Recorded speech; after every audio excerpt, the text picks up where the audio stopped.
Oke, kemudian kita beri saklar-saklar ya, biar nanti mudah kita switchingnya untuk putus nyambungnya arus. Saklar-saklar 3 minimal, karena jalur satu ini ke arah modul surya atau panel surya yang menyerap energi sinar mataharinya. Yang kedua menuju ke baterai. Ini baterai kita rangkai dari bagaimana ukuran kabel menentukan arus dan efisiensinya ya. Ini kita pakai kalau 50 100 WP, kita pakai yang 2 kali 1,5 sudah cukup, lebih besar lebih bagus. Kemudian disambung kabel ke sini. Nah, kemudian masuk ke sistemnya. Sistem untuk konversinya diatur di SCC. Mari kita coba. Pertama harus dinyalakan baterainya dulu, disambung ke SCC. Ada indikator di situ tertulis 12,6.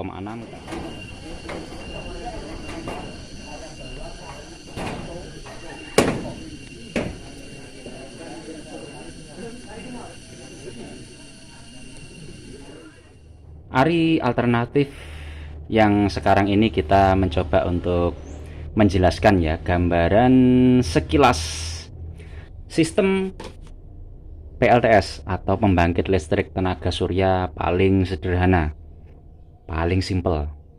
Jadi yang pada intinya yang penting bisa, yang penting sudah berfungsi dengan baik ya, gambarannya sekilas semacam ini. Jadi kita perlu jelaskan satu-satu mungkin ya, biar untuk pemula biar mengerti. Kalau untuk sudah yang mengerti PLTS tentu ini sudah ketinggalan yang model seperti ini, karena biasanya sudah dengan kreasi-kreasi atau kembangan atau sistem yang lebih kompleks lagi. Tapi kali ini sistem yang paling sederhana ya, yang paling mudah nanti dipahami. Oke, pertama ini adalah solar charger controller atau SCC. Kalau yang kita pakai ini yang sederhana kan, yang murah meriah saja. Ini sistemnya sistem PWM. Jadi konversinya ya ala kadarnya. Yang penting bisa, yang penting dia sudah berfungsi dengan baik untuk sistem pengecasan, kemudian sistem proteksi baterai, yaitu untuk cut off di tegangan atas dan cut off di tegangan bawah agar baterainya baik dan awet. Jadi SCC ini adalah komponen nomor 1 setelah panel surya tentunya ya. Panel surya kan komponen utama. Yang kedua ini adalah solar charger controller.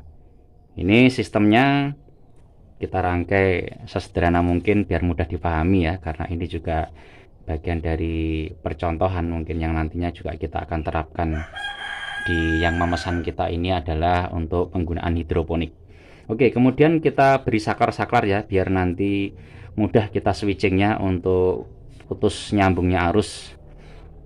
Saklar-saklar 3 minimal, karena jalur satu ini ke arah modul surya atau panel surya yang menyerap energi sinar mataharinya. Yang kedua menuju ke baterai. Ini baterai kita rangkai dari baterai lithium sedemikian rupa. Ini ada indikator kapasitas baterai. Kemudian yang satunya lagi mengarah ke beban, misalkan untuk menyalakan lampu-lampu atau untuk menyalakan semacam televisi dan sebagainya ya. Yang penting kita butuh apa ya, bisa mengarah ke sana. Kalau membutuhkan arus listrik yang bolak-balik atau AC, berarti kita perlu inverter semacam ini. Kalau arus DC tidak perlu inverter, langsung saja dari saklar menuju ke beban-beban atau alat-alat listrik yang akan kita nyalakan. Tentu ini sistem paling sederhana. Kalau pengen proteksi lebih baik tentu diberi sekring. Kalau ini baterai, kita beri sekring di sini ya, minimalis. Kalau perlu kita beri ya kembangan-kembangan variasi macam-macam. Kalau di teman-teman PLTS nanti ada namanya arrester, itu untuk yang arus besar. Ada namanya sistem ini MCB-nya 2 fasa misalkan, jadi jejer 2 begini. Ini kan yang kita putuskan hanya jalur positifnya saja. Ada 2 fasa, ada fuse-nya, setiap jalur ada fuse-nya, kemudian ada LVD, ada HVD dan semacamnya. Sistem ini pun juga kalau PWM kan paling sederhana dan murah.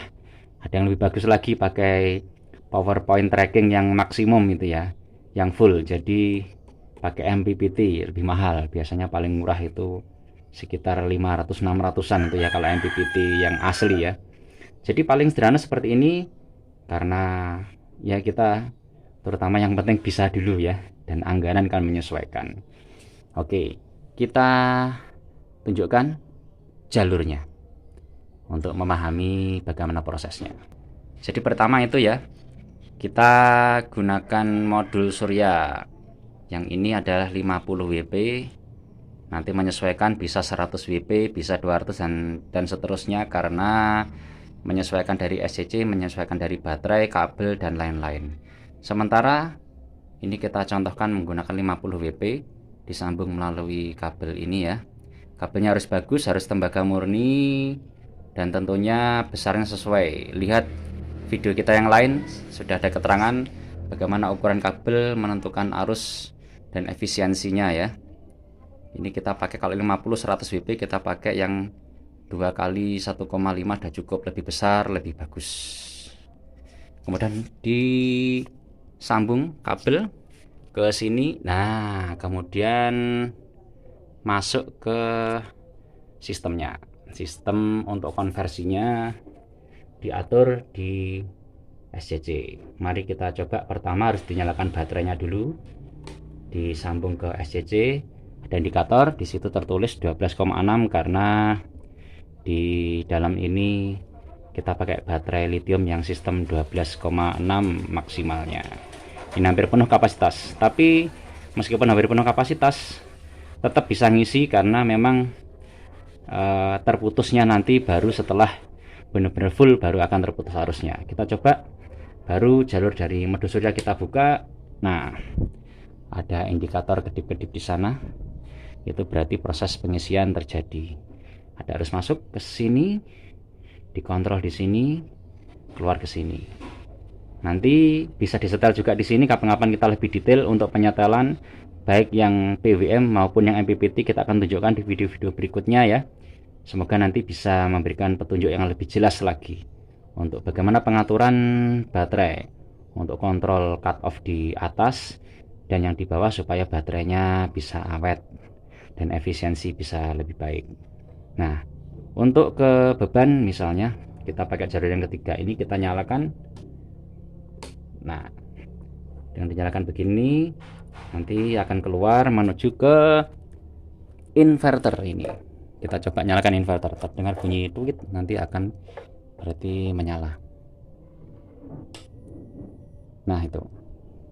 Nah, dari inverter bisa untuk nyalakan kipas angin, televisi, laptop dan sebagainya. Kalau ini lebih besar lagi, modul surya lebih besar lagi, bisa nyalakan alat listrik yang dayanya bahkan ratusan watt seperti mesin cuci, pompa air, kulkas bisa. Kalau ini baterai kecil, di sini hanya sekitar 14 Ah ya. Dan modul surya kecil 50-100 itu ya kita pakai beban yang kecil-kecil aja. Menyesuaikan kapasitas. Karena kalau kita paksa dengan beban yang besar tentu inverter ataupun baterai tidak akan kuat. Modul surya segitu tidak akan mencukupi karena butuhnya energi yang banyak. Ini sekilas sistem paling sederhana. Modalnya murah sekali ya. Hanya beberapa ratus ribu komponen utamanya. Kalau baterai ini yang agak mahal. Modul surya juga agak mahal, menyesuaikan merek dan menyesuaikan ukuran ya. Nanti kalau mau diskusi kita bisa, silahkan bisa di komentar ataupun di WA. Ada di deskripsi channelnya, ada WA, nanti bisa kita diskusi lebih lanjut. Semoga bermanfaat.